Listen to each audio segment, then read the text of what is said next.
Amén, gloria a Dios.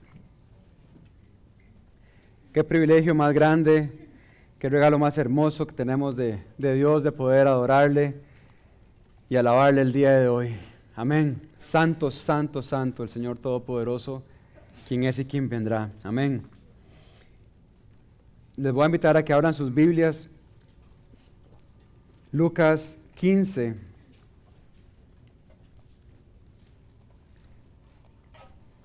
Quince, 11.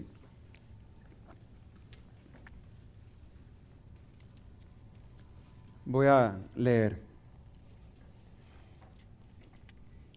Para ilustrar mejor esta enseñanza, Jesús les contó la siguiente historia. Un hombre tenía 2 hijos. El hijo menor le dijo al padre: quiero la parte de mi herencia ahora, antes de que mueras. Entonces el padre accedió a dividir sus bienes entre sus 2 hijos. Pocos días después, el hijo menor empacó sus pertenencias y se mudó a una tierra distante, donde derrochó todo su dinero en una vida desenfrenada. Al mismo tiempo que se le acabó el dinero, hubo una gran hambruna en todo el país, y él comenzó a morirse de hambre. Convenció a un agricultor local de que lo contratara, y el hombre lo envió al campo para que diera de comer a sus cerdos.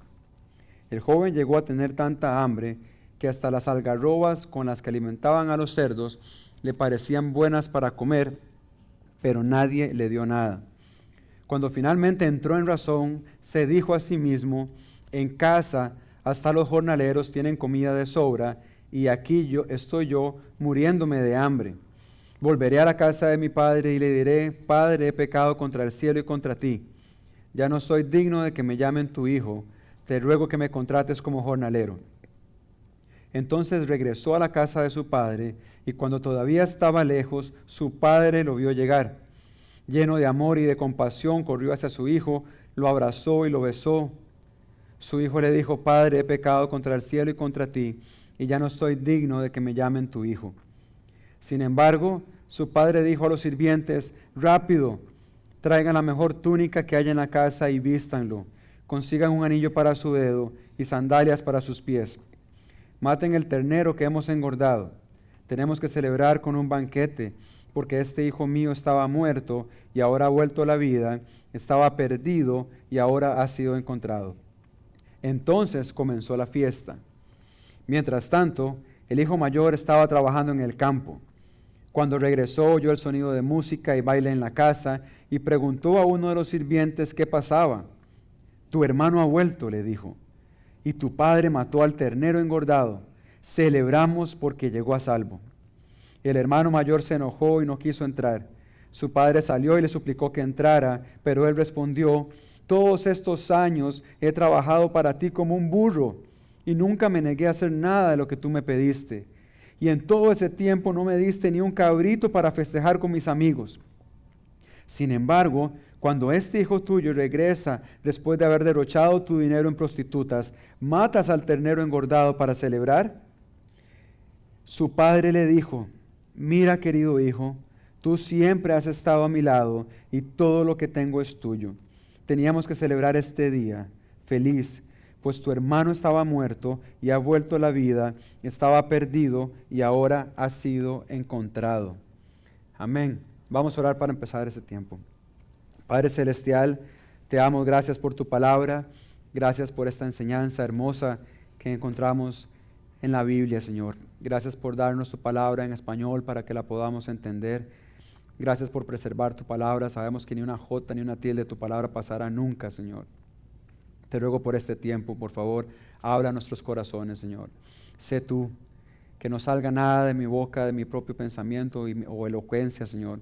Que sea solamente tu palabra predicada con autoridad, con amor, con verdad, Señor. Que rompa argumentos y mentiras que se levantaban contra el conocimiento de tu Hijo, que produzca arrepentimiento, Señor, y que volvamos todos, Señor, nuestros corazones hacia ti, Señor. Por favor, glorifícate enormemente en este tiempo. Es tu palabra, Señor, y glorifícate, Señor, como solo tú lo puedes hacer. Ponemos este tiempo confiando y dependiendo en ti para todas las cosas. Te damos toda la gloria y la honra a ti, Padre hermoso, en el nombre poderoso de Cristo Jesús. Amén. ¿Quiénes de aquí son padres? Tienen el privilegio. ¿Ok? Bueno, gloria a Dios por eso. Es un privilegio enorme poder ser papá. Es un privilegio enorme y es una gran responsabilidad también ser papá.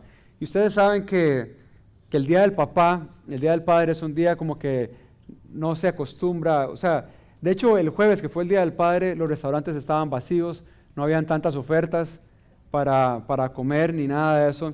Y es que la sociedad no le da tanta importancia al Día del Padre. A veces no sabemos cuándo es el Día del Padre. Pero cuando es el Día de la Madre sí. Y algo súper importante que hay que entender es cómo la sociedad y la cultura ha restado el valor al rol del hombre como padre y al rol del hombre como esposo en la casa.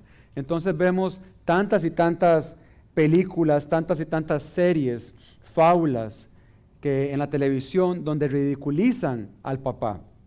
Entonces, Los Simpson, Peppa Pig, el padre de familia o Familia Moderna, Lo Nuevo Normal, o otra mexicana, Qué Madre Tan Padre, o algo así, son hechas, y tienen que entender esto, son hechas con el objetivo de ridiculizar al hombre. Son hechas con el objetivo de poner y desvalorizar el rol del hombre en la casa. Entonces, hace poco, algo completamente absurdo, se hizo un video viral de un papá que tenía a su hijo varón de 5 años y el hijo varón le encantaba jugar con muñecas y él tuvo la idea de decir, no, yo voy a ser un buen papá y voy a permitir que este hijo mío varón, si quiere ser mujer, pues que sea mujer. Y eso es tan tonto como decir que un banano quiera ser naranja, porque él nunca va a ser mujer. O sea, puede ser un hombre afeminado, un hombre femenino, pero nunca podemos cambiar o alguien puede cambiar la naturaleza de quien es hombre y mujer, los creó Dios. Amén. Entonces este hombre se hizo tan famoso y tanta gente lo felicitó y fue un ejemplo de papá. Pero es absurdo esto. Entonces, ¿por qué pasan estas cosas? La sociedad, la cultura está bombardeando nuestras mentes constantemente para que tengamos una percepción del hombre incorrecta. ¿Y por qué pasa esto? Porque cuando hay una percepción incorrecta del hombre como papá, vamos a transferir eso hacia Dios y vamos a pensar que Dios es igual. Entonces, vean qué interesante esto. La desvalorización del rol del hombre en la casa ha afectado tantas y tantas áreas sociales y culturales, perdón, que es impresionante cómo diferentes estudios, perdón, gracias.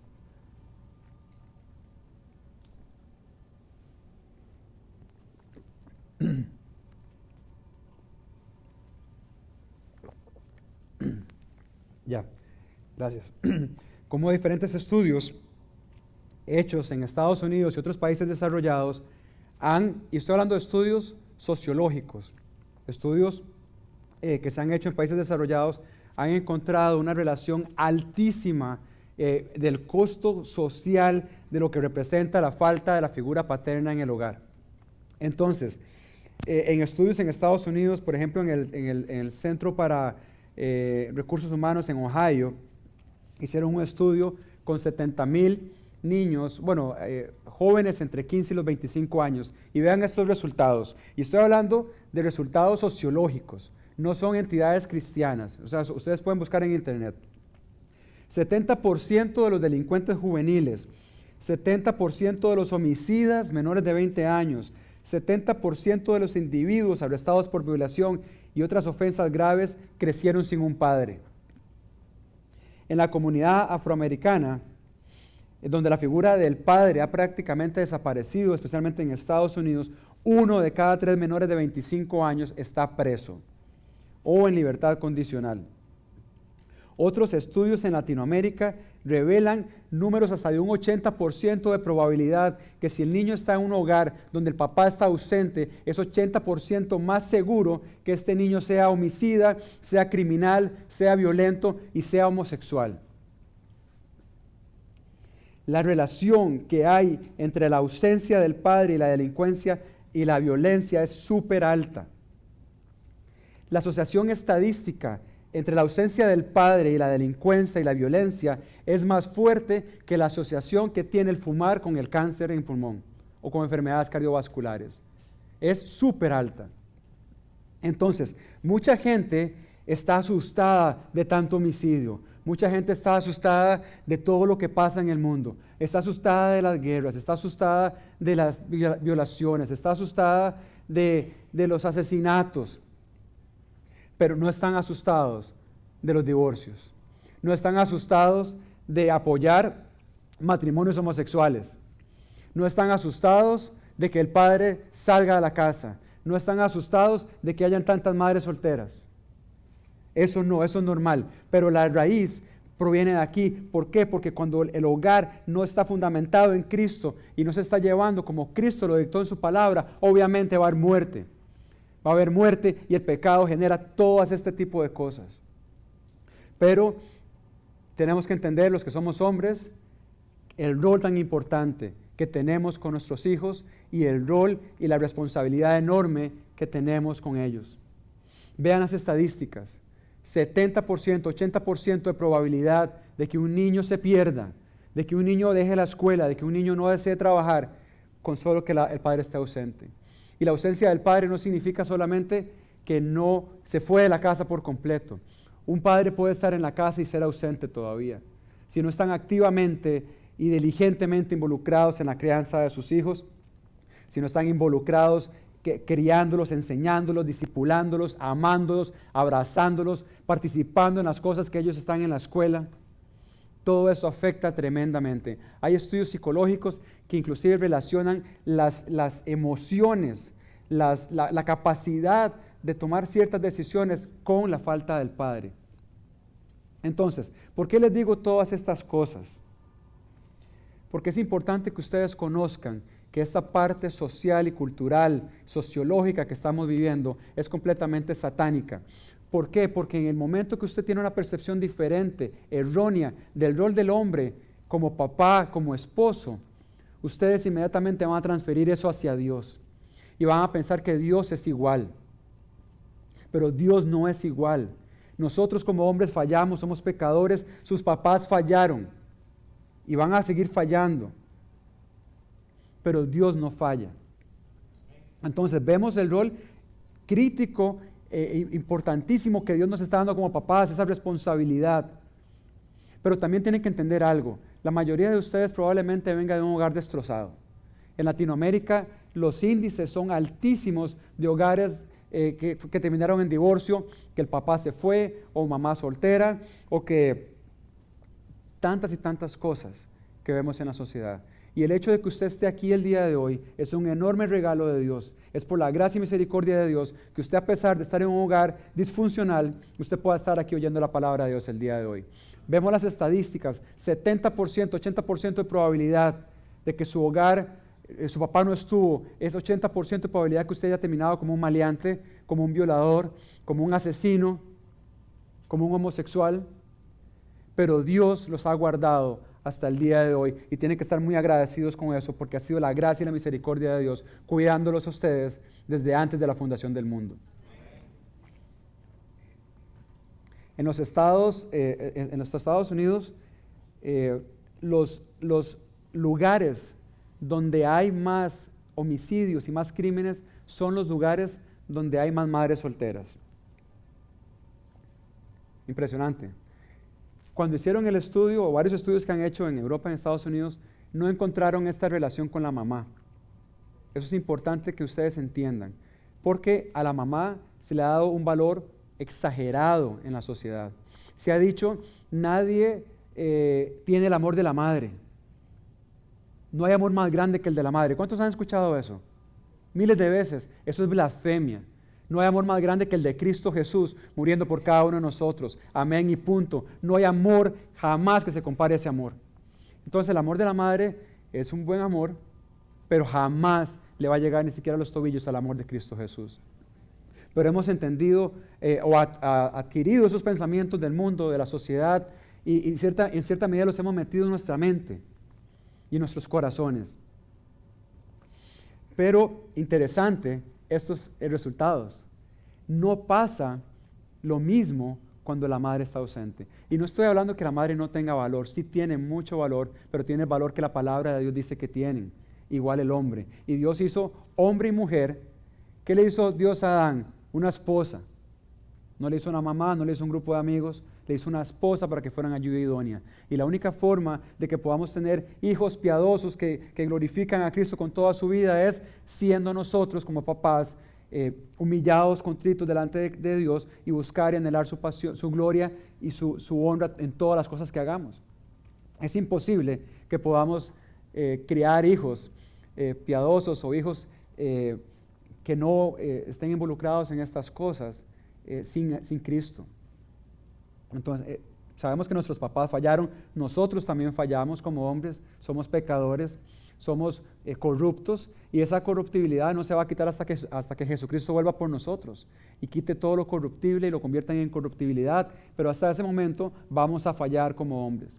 Pero tenemos también de Dios todas las bendiciones y la fuerza espiritual para poder confiar en Cristo, depender en Cristo y poder criar hijos piadosos y mostrarles a Cristo a ellos y que ellos conozcan su condición de pecado y puedan amar a Cristo con todo su ser.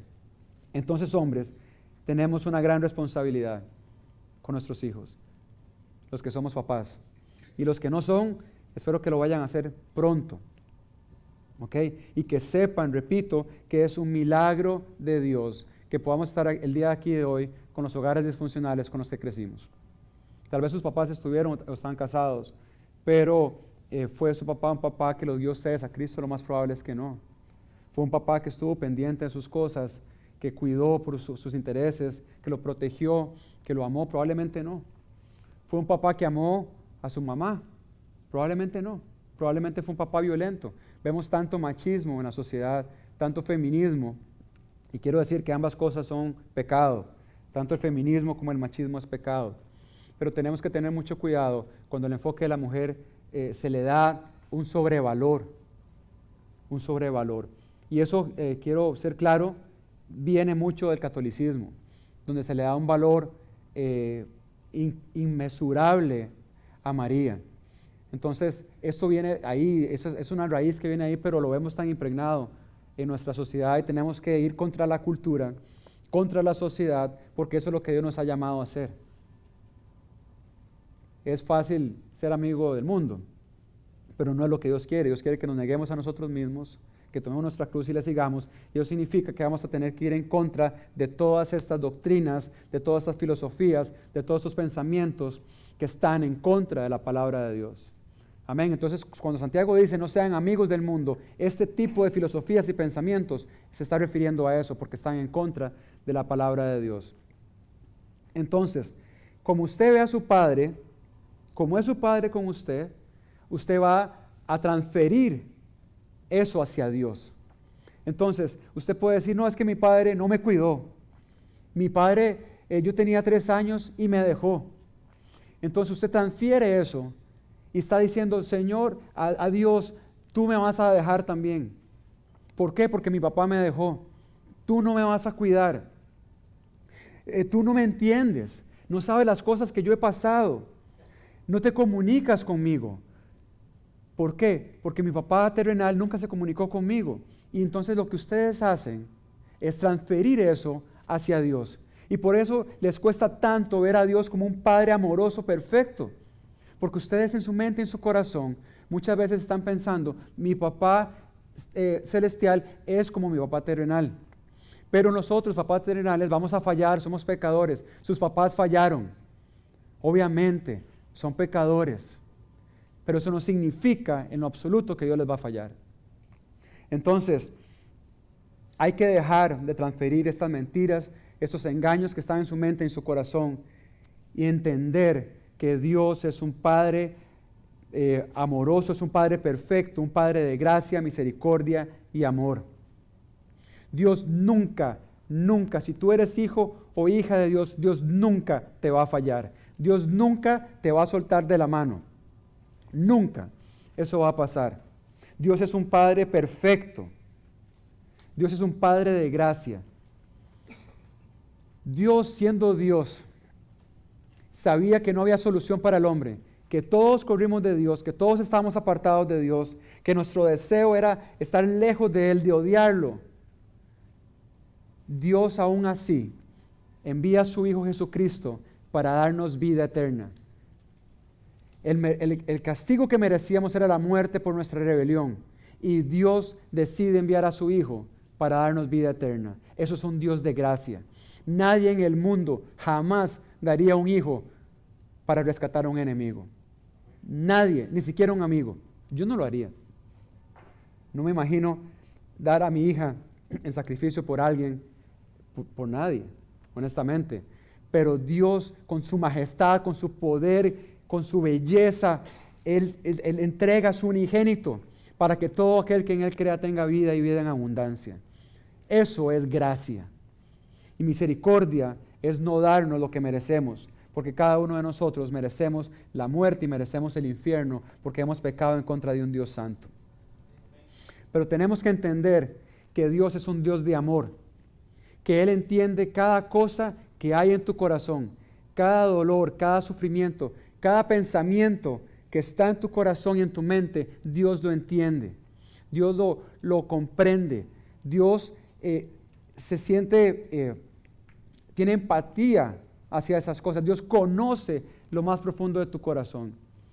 Entonces, deja de estar pensando que Dios no te ama, deja de estar pensando que Dios no te entiende, deja de estar pensando que Dios es como tu papá terrenal, porque Dios no es tu papá terrenal. Amén. Y tenemos que entender que los papás terrenales fallaron, nosotros como papás fallamos. Dios nunca te va a fallar. Dios te ama, te tiene agarrado de su mano, y nada ni nadie te va a separar de Él, nunca, si tú eres un hijo de Dios. Amén. Ok, un Dios de amor significa también que va a haber disciplina. Hebreos 12 dice que Dios disciplina y corrige a sus hijos. No dice que Dios disciplina a los que no son hijos de Él. Dios disciplina a sus hijos, y sus hijos son los que reciben esa corrección y esa disciplina. Dice que el que no recibe la corrección de Dios y la disciplina de Dios no es su hijo. Pero si somos hijos, vamos a entender la corrección de Dios, y entendemos el rol también como papás nosotros de la importancia de corregir a nuestros hijos y no ser condescendientes con ellos ni alcahuetas. Porque repito, siendo alcahuetas, pensando que eso es ser buen papá, el hijo va a pensar que Dios también es alcahueta y que me va a permitir todas las cosas. Entonces, importantísimo cómo nosotros nos comportamos, cuál teología hay no solo en las cosas que enseñamos con la boca, sino cuál teología hay en nuestras vidas, en nuestro comportamiento. Y Dios nos da los parámetros para eso, pero Dios es el Padre perfecto, nosotros no. Nosotros tenemos que confiar y depender en su gracia, en su amor, correr hacia Él, estar humillados delante de Él, y rogarle a Dios: Dios, danos sabiduría, discernimiento, motivación para poder criar a mis hijos y que mis hijos te amen a ti con todo tu ser. Y que el deseo de ustedes, hombres, sea que sus hijos crezcan conociendo a Cristo y que amen a Cristo con todo su ser, y que ustedes sean el inicio de muchas generaciones que aman, de familias que aman y adoran a Dios. Eso debería ser el deseo más grande en sus corazones, que sus hijos y sus hijas puedan casarse con hombres y mujeres piadosas que aman a Dios, y que esta sociedad, como está con tanta locura, que ustedes puedan decir: Señor, por favor, yo quiero tener una generación y una descendencia de personas, de hijos, nietos y bisnietos que aman y glorifican a Cristo con todo su ser. Amén. Ok, en el contexto de la parábola, quiero poner dos cosas en claro antes. Es importante entender a quién dirige Jesús esta parábola. Jesús la dirige a dos audiencias particulares. La primera audiencia son los recaudadores de impuestos o pecadores o publicanos. Esta audiencia representa al hermano menor. La segunda audiencia eran los fariseos y maestros de la ley que representan al hermano mayor. Los fariseos y los maestros de la ley eran aquellos que mantenían las leyes morales, estudiaban, obedecían la escritura según ellos y pasaban adorando en el templo. O sea, personas muy religiosas, y ustedes saben la cantidad de veces que Jesús trató con ellos. Entonces, en la cultura judía, el hecho de que el hermano menor le pidiera la herencia a papá sin él estar muerto era una enorme ofensa, era algo muy, muy grave. Entonces, cuando esta audiencia está oyendo eso, los fariseos probablemente pelaron los ojos y dijeron, aquí hay algo que no está bien. No era normal que eso pasara, y repito, era una ofensa grande hacia el padre llegar y pedirle la herencia antes de que él se muriera. Era como decirle, papá, quiero que te muras ya porque quiero los bienes, quiero la herencia. Pero más sorprendente es la respuesta del padre. Y quiero ser claro, en la cultura judía, que un hijo llegara a pedirle eso al papá era digno y merecedor de que el papá lo agarrara a patadas, así literalmente lo golpeara y lo sacara de la casa, y lo echara y lo desconociera como hijo. Probablemente los fariseos en su autojusticia estaban esperando esa continuación de la historia. Pero el padre dice que le da lo que él le pide. Eso revienta completamente la perspectiva de los fariseos y su mente. No pueden entender cómo el Padre respondió de esta manera, pero simboliza cómo el Padre Celestial responde hacia nosotros. Porque nosotros hemos sido ese hijo menor, que hemos corrido de Él, que hemos pecado en su contra, que hemos odiado a Dios, que hemos estado felices solamente con las cosas que Él nos da, o queremos solo recibir las bendiciones de Él, pero no queremos entregar nuestra vida a Él, no queremos tener comunión con Él. Por eso Dios es un Padre de gracia, porque no nos da lo que merecemos, como vemos en la historia. El hijo menor merecía ser echado de la casa, merecía ser golpeado, pero el Padre no responde de esa manera. En la parábola, este Padre representa a Dios.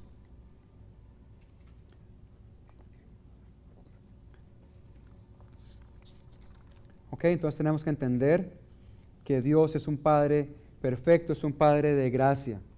Tenemos que entender también que la parábola va dirigida especialmente al segundo grupo, a los fariseos y a los maestros de la ley, y representa a Dios como un Padre común de justos y pecadores, o de fariseos y publicanos dentro del pueblo de Israel, aunque en un sentido más lejano, los publicanos y pecadores pueden representarse como los gentiles y los fariseos en un sentido más lejano como los judíos.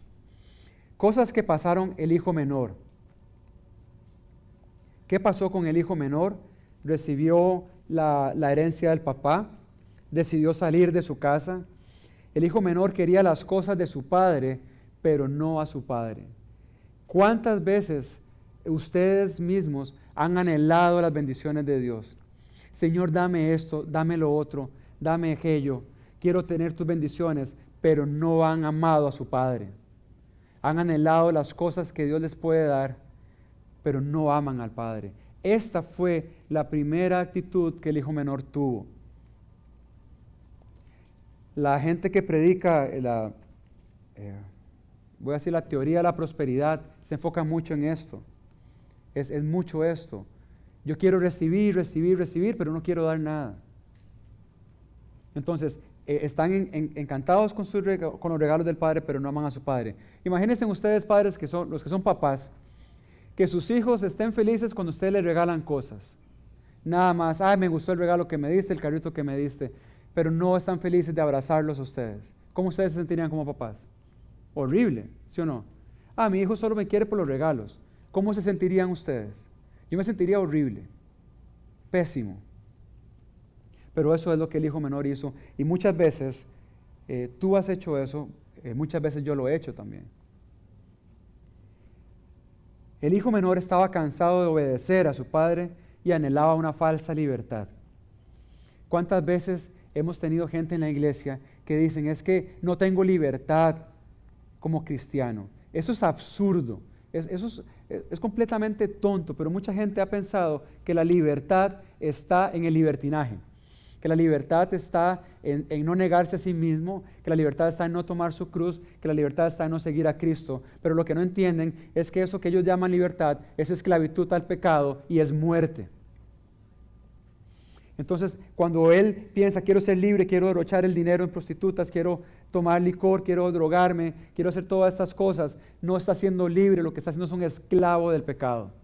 Por eso está muerto, porque estaba muerto en sus delitos y pecados. Eso no es libertad. La única libertad real es ser esclavo de Cristo, y solamente. Es la única libertad real que tenemos. Y ser libres del pecado, del poder del pecado, y poder decir, Señor, gracias por tu misericordia inmesurable, gracias por tu gracia, gracias porque hoy puedo ser libre de pecado, y gracias porque tú me justificas por tu sacrificio perfecto en la cruz del Calvario.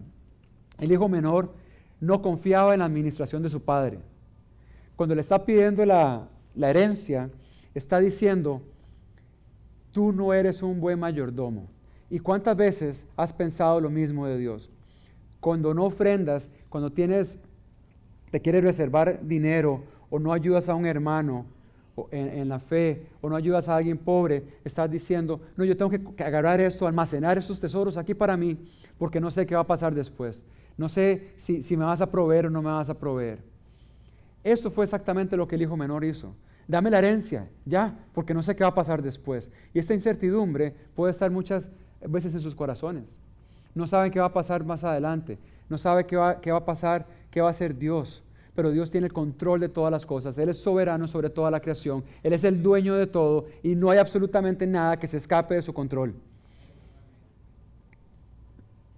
Lo siguiente, el hijo menor estaba poniendo mucha su mirada en sí mismo. Tenía un alto concepto de sí mismo. Cuando él dice, dame la herencia, él está diciendo, dame la herencia porque yo la voy a administrar mejor que tú.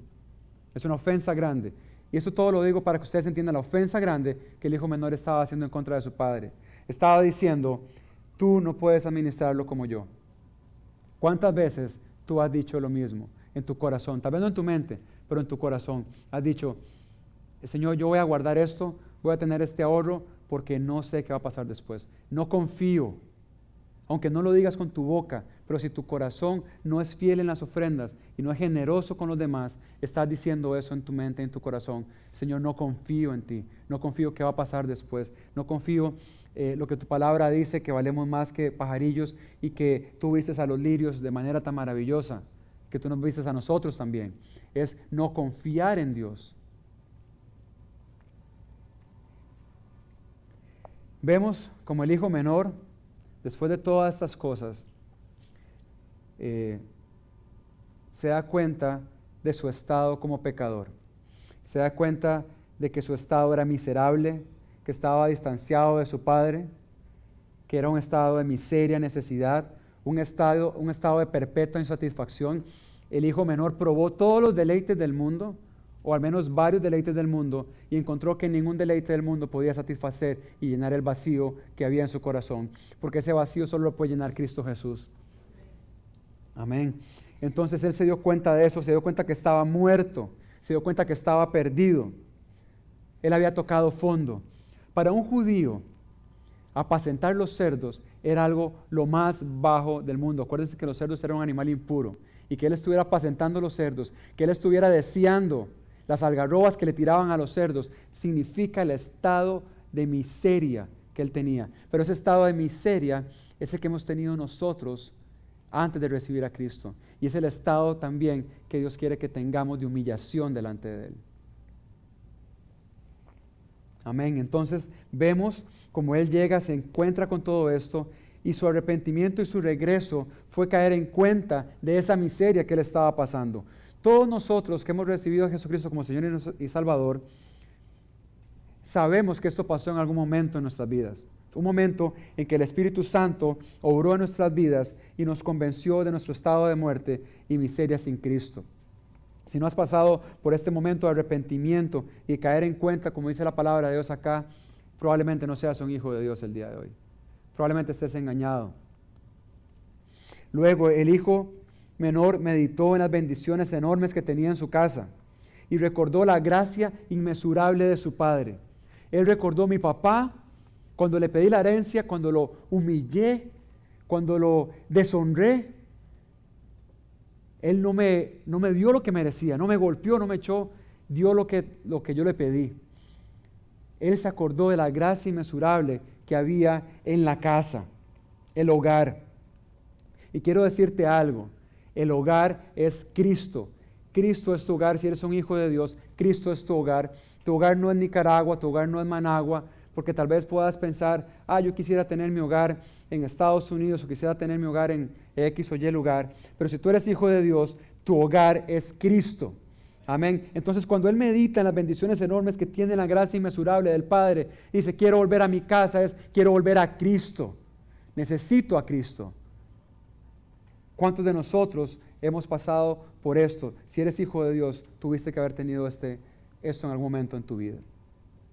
Luego, el hijo menor tomó una decisión firme, regresó a la casa de su padre y dijo: Padre, he pecado contra el cielo y contra ti. Él reconoció su estado de miseria, reconoció que él había pecado en contra de Dios, en contra del Padre en la historia, y se humilla y se arrepiente de su pecado. Y ese arrepentimiento, que es un cambio en el corazón, produce también un cambio en la conducta.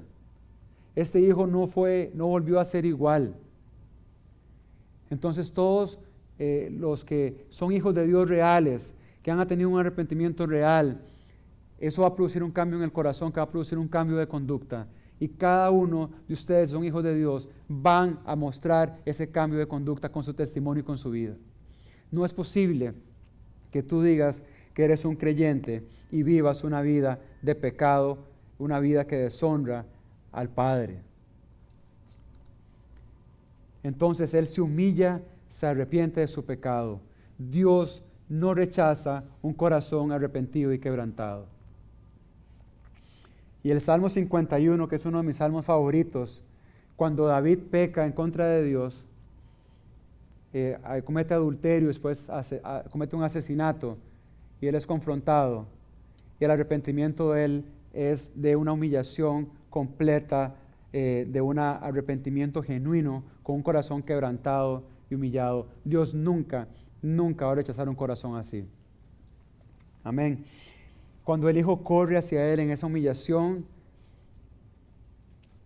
el hijo tenía un plan, y el hijo menor le dice al padre: Padre, he pecado contra el cielo y contra ti. Muestra su humillación, su arrepentimiento, y le dice: no merezco ser llamado tu hijo. Ninguno de nosotros merecemos ser llamados hijos de Dios. Él reconoce eso y le dice: Padre, por favor, hazme un jornalero. Y en ese tiempo habían 3 clases de trabajadores. Habían los esclavos regulares. Los esclavos pertenecían a la familia, eran de por vida, por lo general. Estaban unos siervos temporales, que estos hacían trabajos temporales y se vendían o se intercambiaban por pago de deudas o por diferentes negocios. Y luego estaban los jornaleros, que eran empleados asalariados. Básicamente recibían una compensación diaria, un salario diario, aproximadamente de 1 denario al día. Ustedes podrán decir que lo que el hijo le pide es mejor que ser esclavo. Pareciera, pero no es cierto. Los esclavos en este tiempo eran considerados inclusive parte de la familia, tenían una relación más íntima con la familia. Lo que él le pide en su humillación es: no merezco ser llamado tu hijo, por favor ponme como el más bajo de tu reino. Eso muestra la humillación del hijo menor. Pero vemos la reacción del padre asombrosa y espectacular, porque dice que cuando el hijo le pide esto, dice la palabra de Dios en el 22, sin embargo, su padre le dijo a los sirvientes: traigan la mejor túnica que haya en la casa y vístanlo, consigan un anillo para su dedo y sandalias para sus pies. Esto muestra el amor de Dios tan grande. Y vean que antes dice, cuando él estaba regresando a la casa, cuando estaba lejos, su padre lo vio llegar y lleno de amor y compasión, el padre lo abrazó y lo besó. Aún antes de que él confesara su pecado, el padre corrió hacia él, lo abrazó y lo besó. Y tienes que entender que si eres un hijo de Dios, tu Padre Celestial te abraza y te besa en amor. Cuando llegas contrito y humillado delante de Él, tienes que entender que Él te abraza, que Él te ama, que Él es un Padre perfecto.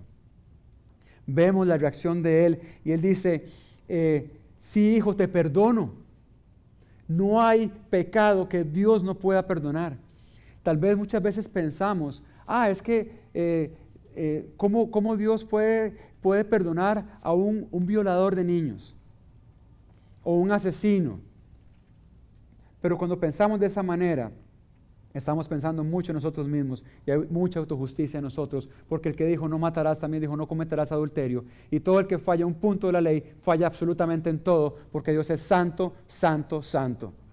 Amén. Y nosotros pecadores, pecadores, pecadores. Y el mínimo pecado que tengamos es una ofensa en contra de Dios santo, santo, santo.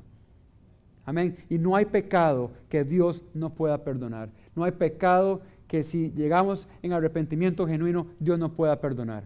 Este hijo menor derrochó todo su dinero, deshonró al padre, lo gastó en prostitutas, en lujuria, en borracheras, en un montón de cosas, y aún así el padre lo recibe con un abrazo y con un beso, porque él llega a él arrepentido, contrito y humillado y quebrantado.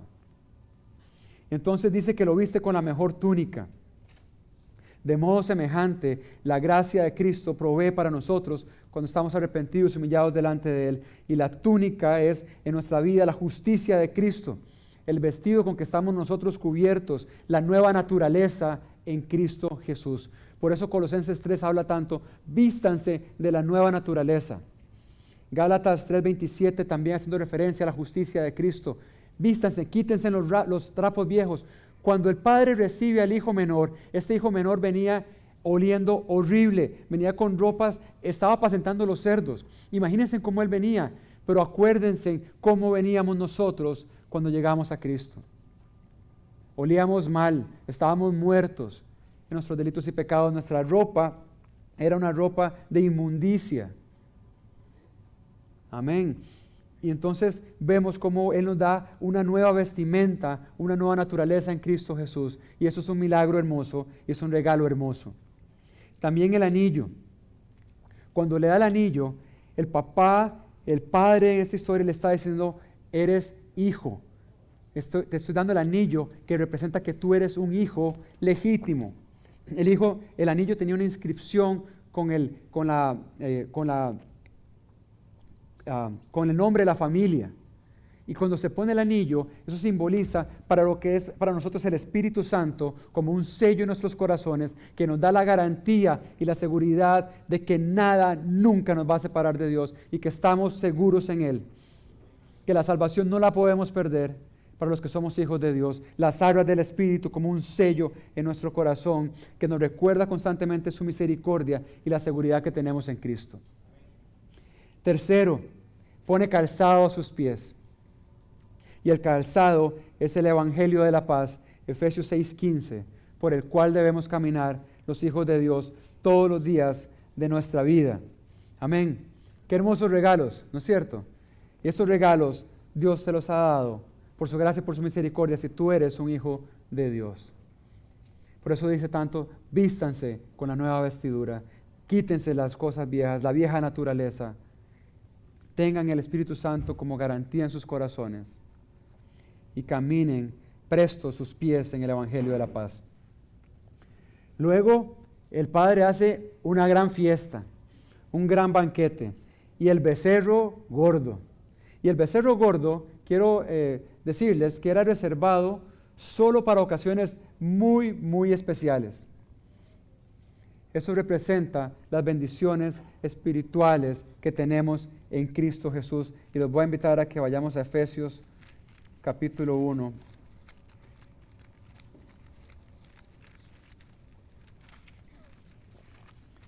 Efesios 1:3.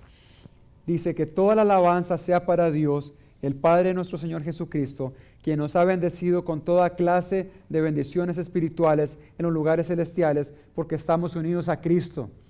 Amén. Qué regalo más hermoso. El Padre, en su misericordia, en su gracia, recibe al hijo, lo perdona, lo restituye como hijo y hace una fiesta con el becerro gordo. Quiero acordarles que esta parábola está dirigida a dos audiencias. Y los dos hermanos representan formas diferentes de estar separados de Dios. El hijo es recibido, está con su mejor túnica, matan al becerro gordo, están en la fiesta y aparece el hermano mayor. Dice que a lo lejos él oyó la fiesta y el alboroto y le preguntó a sus sirvientes, ¿qué es esto que estoy oyendo? Y los sirvientes le dicen, tu hermano menor regresó a casa a salvo. Tu papá mandó matar el becerro gordo para celebrar. ¿Y cuál fue la actitud de él? El hermano mayor se llenó de odio en su corazón, de reclamo, de queja, de desprecio, de envidia, de autojusticia. El hermano mayor representa a los moralistas, a las personas religiosas, legalistas, que creen que sus buenas obras y su buen comportamiento los pueden salvar. Representa a estas personas que creen que por lo que hacen, por lo que dicen, pueden ser justificados delante de Dios. Él le dice, Padre, toda la vida he hecho esto y lo otro. Y ustedes se acuerdan cuando Jesús contó la historia acerca de la oración del publicano y la oración del fariseo. ¿Qué decía el fariseo? Señor, gracias porque yo no soy como este pecador. Gracias porque yo no adultero. Gracias porque yo diezmo. Gracias por esto. Y el publicano dicen que ni siquiera podía levantar la cara al cielo. No podía decir ni levantar porque él sabía su estado y su miseria. Decía, Señor, perdóname. Se golpeaba el pecho fuertemente. Decía, Señor, perdóname porque no soy digno ni siquiera de hablarte. Ni siquiera, él entendió eso. La parábola está hablando exactamente lo mismo. Pero ¿cuántas veces te has comportado como el hermano mayor en autojusticia y has pensado que tus obras te pueden salvar? Que soy bueno, que yo merezco esto. Y quiero que sepan algo. Cuando tú piensas que tu moralismo o tus buenas obras te pueden salvar, vas a pensar que también mereces algo. Y si pensás que mereces algo, cuando Dios no te lo da, ¿con quién te vas a enojar? Con Dios, ¿sí o no? Entonces, Dios no me ama, Dios no es un Dios bueno. ¿Por qué? Porque estás pensando que mereces algo. Pero la conducta, el corazón que Dios quiere de nosotros es un corazón contrito y humillado que entienda nuestra miseria sin Cristo. Un corazón que esté de rodillas delante de Él, rogándole a Dios, Señor, por favor, tú eres todo para mí. Yo apartado de ti no soy nada. La autojusticia produce creer que merecemos algo. Pero tenemos que entender algo. Nuestras obras nunca nos pueden salvar. Nuestros actos de justicia nunca nos pueden salvar. Nuestra religión nunca nos puede salvar porque solo Cristo es el único camino al Padre. Juan 14:6 dice, yo soy el camino, la verdad y la vida. Nadie viene al Padre si no es por mí. Tenemos que entender que todos hemos pecado. Todos hemos corrido de Dios. Todos hemos, en nuestra naturaleza pecaminosa, odiado a Dios. Pero Cristo dio su vida en una cruz por rescate de nosotros, por rescate de cada uno de ustedes. Dios, en su gracia y en su misericordia, envía a su unigénito para que podamos tener vida en Él. Cuando ustedes ponen Cristo más mis obras, es blasfemia. Cuando ustedes ponen Cristo más mi disciplina, es blasfemia. Cristo más mi servicio a la iglesia, es blasfemia, porque solo Cristo es el único camino al Padre. Él es el camino, la verdad y la vida, y es imposible que alguien pueda venir al Padre si no es por medio de Él. Cuando el hermano menor se da cuenta de su condición, se da cuenta de que Cristo es el camino y que no hay otro camino que nos pueda llevar al Padre. Amén. Entonces, vemos cómo la historia nos muestra dos formas diferentes de estar separados de Dios, pero una forma que agrada a Dios, que es un corazón contrito y humillado. ¿Con cuál te identificas el día de hoy? Es súper importante que te examines tu corazón. El hecho de que estés en la iglesia, el hecho de que sirvas en ministerios, no significa que tú eres un hijo de Dios. Si en tu corazón el día de hoy tú puedes decir, si yo me muero hoy, si me muero ya, estoy seguro que voy a ir al cielo. Si tú no puedes decir eso en tu corazón, probablemente no eres un hijo o una hija de Dios. Y el día de la salvación es hoy. No saben ustedes qué va a pasar en 10 minutos, en 15 minutos. Ustedes pueden salir del salón el día de hoy y caerse en las gradas y morir. ¿Cuántas personas vemos que mueren así? Jovencitos de 15, 20. No sabemos cuándo va a ser ese día. Pero hoy ustedes están acá por la gracia y la misericordia de Dios. Cristo es el único Salvador. No hay otro. Es el único, es el suficiente Salvador. No hay nadie más. Y ustedes tienen que entender eso. No hay nadie más. Y si tu vida no le pertenece a Cristo el día de hoy, si tu corazón no es como el hijo menor, contrito y humillado delante de Él, reconociendo, Señor, yo he pecado contra el cielo y contra ti, te necesito en mi vida, ya yo no quiero esta vida de miseria, y entregas tu vida a Cristo, lo que hay para ti es una expectación de fuego y condenación eterna. Si tú no entregas tu vida al Señor y no te arrepientes de tus pecados, lo que queda para ti es el infierno.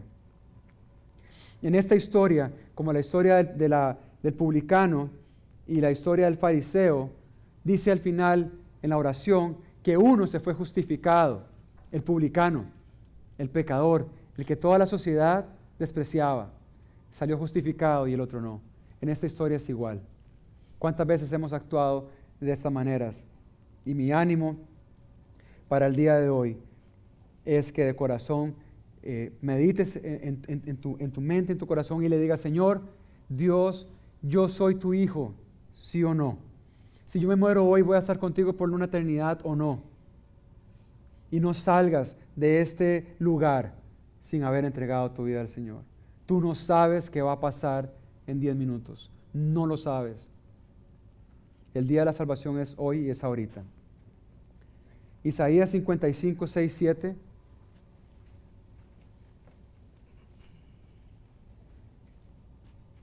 Antes de leer el pasaje, el punto principal de esta parábola es lo siguiente. Está referenciado en la parábola de la oveja perdida y es que hay más alegría en el cielo por un pecador perdido que se arrepiente y regresa a Dios que por 99 justos que no se extraviaron. Amén. Entonces Isaías 55, 6, 7 dice, busquen al Señor mientras puedan encontrarlo. Llámenlo ahora, mientras está cerca. Quiero hacer algo claro también. El arrepentimiento solamente se puede dar cuando estén en vida. Si ustedes murieron sin arrepentirse de sus pecados, sin entregar su vida a Cristo, no hay forma de que ustedes puedan arrepentirse después. No hay purgatorio, no hay novenas ni nada de estas cosas. Dios ha dictado eso en su palabra. Por eso es que dice el día de la salvación es hoy y Cristo, repito, es el camino, la verdad y la vida. Dice, busquen al Señor mientras puedan encontrarlo. Llámenlo ahora mientras está cerca. Que los malvados cambien sus caminos y alejen de sí hasta el más mínimo pensamiento de hacer el mal. Que se vuelvan al Señor para que les tenga misericordia. Sí, vuélvanse a nuestro Dios porque Él perdona con generosidad. Todos hemos pecado. Todos hemos corrido de Dios. Pero Dios, que es rico en misericordia, nos da vida en Cristo Jesús cuando creemos en Él. Pero si no has creído en Cristo Jesús como tu Señor y Salvador, la palabra de Dios dice que estás condenado desde ya porque no has creído en el unigénito de Dios. No hay religión, no hay obras, no hay moralismo que te pueda salvar, no hay forma de que puedas llegar y estar delante de Dios y presentar tus obras. Tus obras son como trapos de inmundicia delante de Dios. La única obra que Dios acepta es la de su Hijo Jesucristo en la cruz del Calvario. No hay otra. Punto. Entonces, ¿tu vida le pertenece a Cristo? ¿Sí o no? ¿Eres un hijo de Dios? ¿Sí o no?